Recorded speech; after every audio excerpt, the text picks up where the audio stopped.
Hello! Welcome to Ate Lila's Vlog. Ikukwento ko sa inyo ang buhay ni James.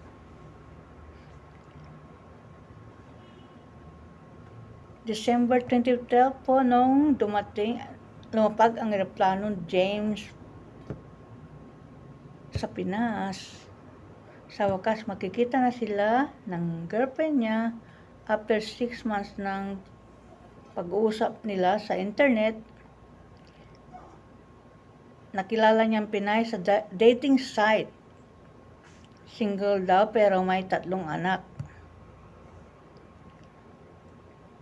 Hanggang sa yung nga, akala ni James na nahanap niya na niya ang true love niya, na tulad ng best friend niya na nakapangasawa ng Pinay. At nadala niya sa US, nagpakasal sila at nabuntis na yung babae. Siya isang Jehovah's Witness, matinong babae. Pero sa kasamang palad, nung nahirapan siya sa panganganak, para ikinamatay niya sa malangit nawa. Akala ni James, makakakita rin siya ng Pinay na magmamahal sa kanya. Kasi divorce na sila ng asawa niyang American at sa ngayon ay may iba na ring asawang ex-wife niya. Mabalik tayo doon sa pagdating ni James sa Pinas. Ang unang panloloko, humingi yung babae ng $500 para sa pangrenta ng van, pang sundo sa kanya. Magkano ba yung renta ng van? Kayo na po ang mag-isip nun. Ito naman si James, nagpadala naman kasi wala pang alam sa kalokohan ng Pinay. Yun na nga, nagdesisyon ng Pinay na magkita na sila ng personal at dinala niya sa probinsya si James. Pangalawang panloloko, binigyan niya si babae ng $1,000.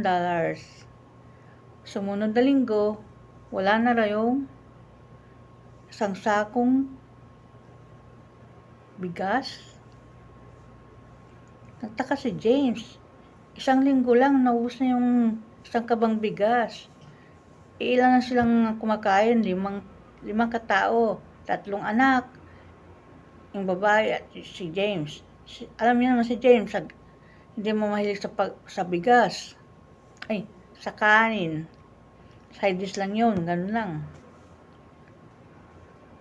Naubos, tinanong ni James kung nasa na yung $1,000 niya. Sabi niya, ubos na.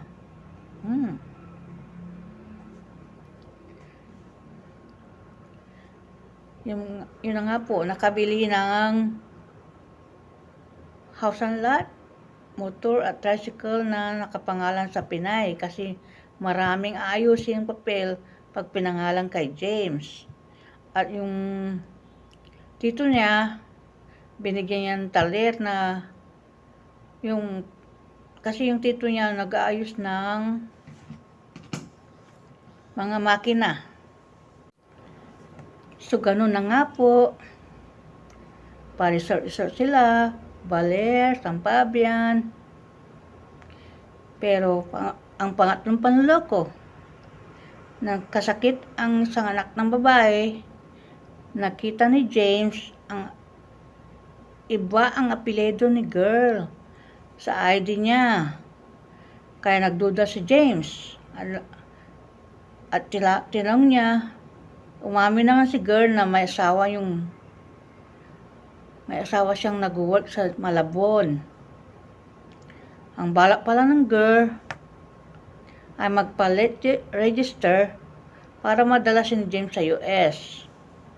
Pero nabuking na nga si girl hanggang sa naubos ang parang-dala ni James. Habang nasa Pinas si James, sinamantala ng kasosyo na sa negosyo na fiber plumbing, yung pagkakataon. Tinakbo niya yung pera at gumawa ng sarili niyang negosyo.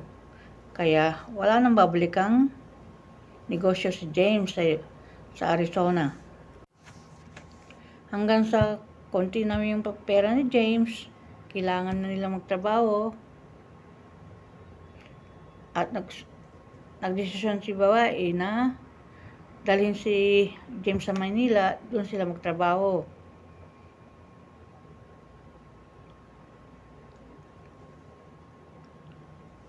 At doon naganap ang pang-apat na panloloko.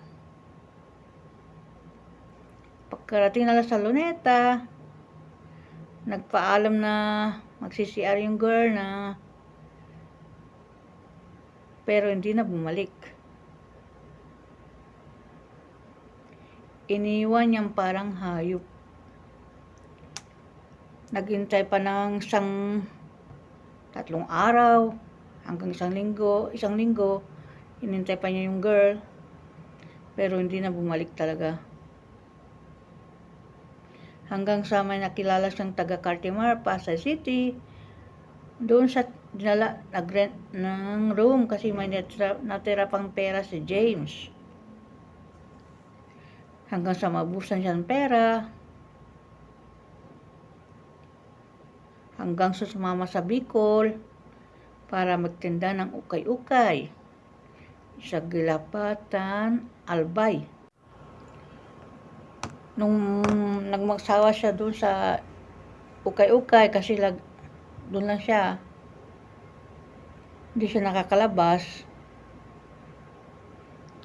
napunta naman siya sa Legazpi. At doon siya nagturo ng English sa International School, mga Korean ang tinuturuan niya ng English. Nung nagsawa siya magturo kasi alam niyo na, talagang yung gusto ni James, yung buhay na mabilis. Ayaw niya ng mabagal, yung parang magtuturo, ganun. So, sumama na lang siya sa mga nagbebenta ng batya. Nagtitinda sila sa malayong lugar. Parang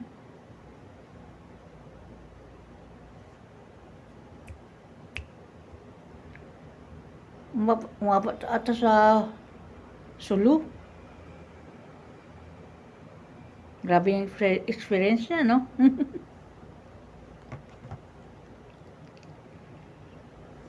Hanggang sa nagsawa rin siya, bumalik sa Cartimar, at doon kami nagkakilala. Abangan ang kwento ng aming pagkakilala.